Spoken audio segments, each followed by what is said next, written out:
Assalamualaikum teman-teman.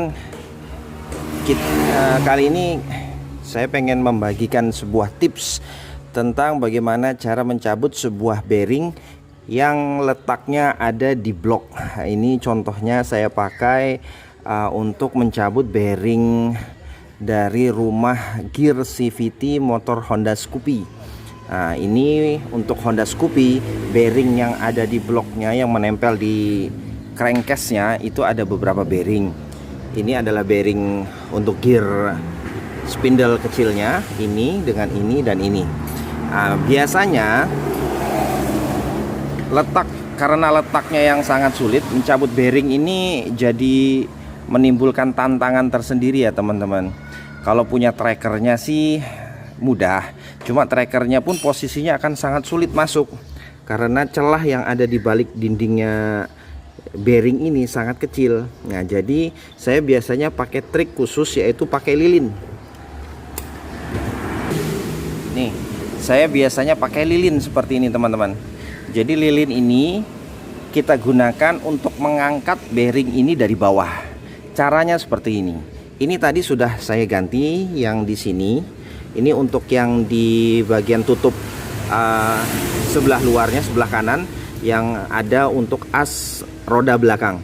Ini bearingnya sudah saya ganti, ini sudah yang baru. Nah, sekarang saya mau mencabut bearing yang menempel di crankcase sebelah kirinya. Bearing yang sebelah kiri ini, crankcase nempel di bagian kirinya, ini akan saya cabut. Caranya ini teman-teman, sediain lilin, potong kecil-kecil, kemudian as, sembarang besi bulat apa saja yang diameternya ngepres dengan diameter dalam dari bearingnya. Diameternya ngepres dengan diameter dalam dari bearingnya. Kemudian ini tadi ditumpuk di dalamnya. Pecahan lilinnya, nih teman-teman masukin aja kayak gitu. Ini gunanya kita untuk dipadatkan, kemudian setelah dari padat, lilin ini akan mendorong bearing itu keluar dari dalam. Cara kerjanya seperti itu. Nah, cuma yang harus diingat teman-teman, di balik bearing ini bearing ini kan dia menempel di permukaannya, salah satunya yang tipis ya. Jadi harus hati-hati supaya dia bagian dalamnya ini tidak pecah.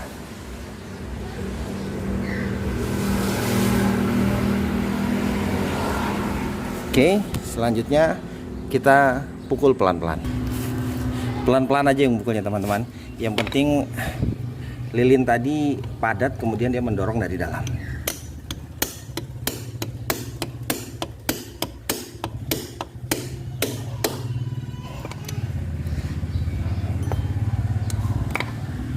Terus tumpuk lagi.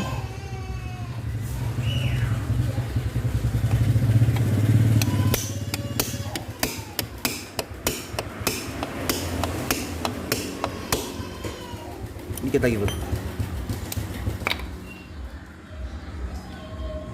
Motor apa namanya, set one injeksi ya.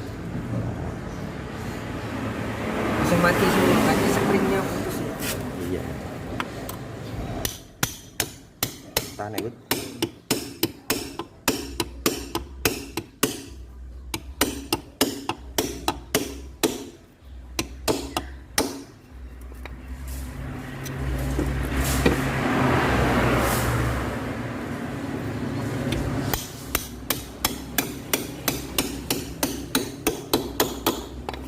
Nah, copot dia teman-teman. Jadi seperti itu nih. Lilin tadi akan memadat memenuhi ruang yang ada di bawahnya, kemudian dia mendorong bearingnya keluar. Seperti itu caranya teman-teman. Jadi tidak perlu dipukul-pukul, tidak perlu dirusak, hanya pakai lilin. Bersihkan lilinnya, kemudian pasang bearing yang baru. Oke teman-teman, itu tips dari Al Fatah Jaya Motor. Sekian, terima kasih.